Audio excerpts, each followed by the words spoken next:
প্ৰায় ২৭টা মৈদামলৈ সংকট নাহিছে। হয় চাওক, আমগুৰি ৰাজচক্ৰ বিষয়াৰ কাৰ্যালয়ৰ অন্তৰ্গত ৭৪০ নং দাগৰ ৫ বিঘা ৩ লোচা মাটিত ইয়াত মৈদামনী ক্ষেত্ৰ আছিলে।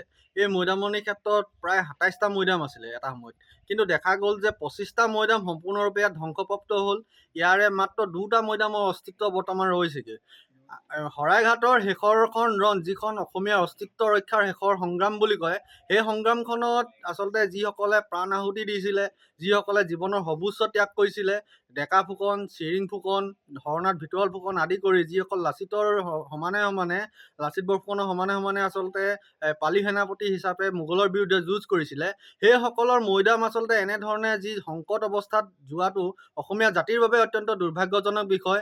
আমি বিগত সময়ছোৱাত সদৌ টাইম ছাত্ৰ সন্থাৰ তৰফৰ পৰা আমি পুৰাতত্ত্ব, অসম চৰকাৰৰ প্ৰত্নতত্ত্ব বিভাগ আৰু অসম চৰকাৰৰ মাননীয় মুখ্যমন্ত্ৰী ডাঙৰীয়ালৈ ইয়াৰ স্মাৰকপত্ৰ প্ৰেৰণ কৰিছিলোঁ, যাতে এই মৈদামসমূহ সংৰক্ষণৰ ব্যৱস্থা কৰিব লাগে।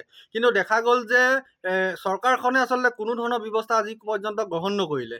আমি অলপ দিনৰ আগতে আমি আমগুৰিৰ বিভিন্ন অঞ্চলত সিঁচৰিত হৈ থকা প্ৰায় 39টা ঐতিহাসিক সমল ক্ষেত্ৰৰ ওপৰত আমি ব্যৱস্থা গ্ৰহণ কৰিবলৈ আমি অসম চৰকাৰলৈ স্মাৰকপত্ৰ প্ৰেৰণ কৰিছিলোঁ। তেওঁলোকে আমাৰ শিৱসাগৰ জিলাৰ আয়ুক্ত মহোদয়ে এটা কথা জনালে যে আমি পৰৱৰ্তী সময়ত জিঅ' টেকিং কৰি ইয়াৰ যি ব্যৱস্থা কৰিব লাগে আমি গ্ৰহণ কৰিম। কিন্তু আজি পৰ্যন্ত সেই বস্তুটো গেঠেলা মাৰি আছে।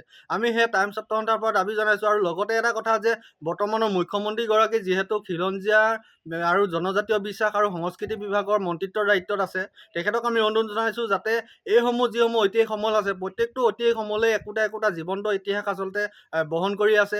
এই ইতিহাসসমূহ ধ্বংসপ্ৰাপ্ত হ'বলৈ নিদি ইয়াক যাতে সংৰক্ষণৰ ব্যৱস্থা কৰক, আমি তাকে অনুৰোধ জনাইছোঁ।